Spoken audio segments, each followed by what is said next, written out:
Okay, welcome back. So you have your microphone, or at least you've purchased it and it's on its way.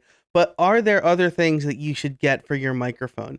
There are no slides for this one. I just wanted to talk through a couple of important accessories really quick. There will be a link down below that goes through them a little bit more. But I think that there are three important accessories for your microphone.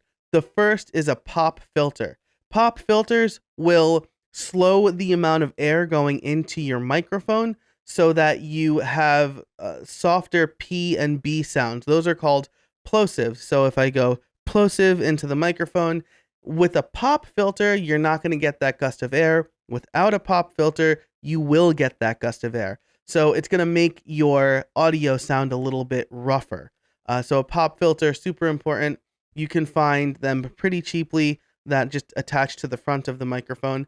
A hack, if you don't want to get a pop filter, is to put a finger or your pencil about halfway between your microphone and the your mouth and the microphone, so that the finger or pencil splits the plosive and the air kind of diverts away from the microphone. So that's a little bit of a hack, but a pop filter would be a really good purchase.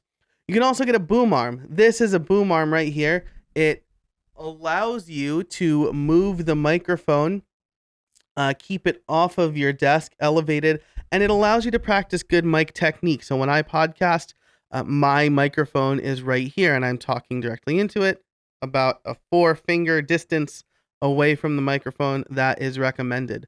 I have it a little bit lower so you could see more of my face, and so that the camera focuses on me and not necessarily the microphone. A boom arm, the one I recommend, is about $13, and we'll see how to set that up in the setup video with the ATR 2100.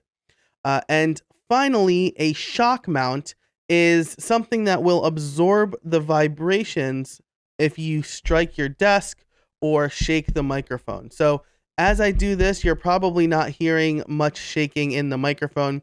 The Shure SM7B has a built-in pop filter and a built-in shock mount, but you can get a shock mount. It's just kind of like a cage that cradles the microphone, so that shocks are absorbed before they make it to the microphone and are picked up by it. So I would recommend all of those if you could swing it. The kit is probably a little bit more than $100. Again, there are links down below. But your action item for this video is to determine if you need those things or how you want to approach those things. You can get a microphone stand. The ATR 2100 comes with one. But do you want to get the boom arm? I think that's going to be a really good investment. It'll keep more desk real estate. You can swing it out of the way, and you don't have to worry about, say, typing around the microphone. So determine if you need those things. The workbook has the links, and the links are down below.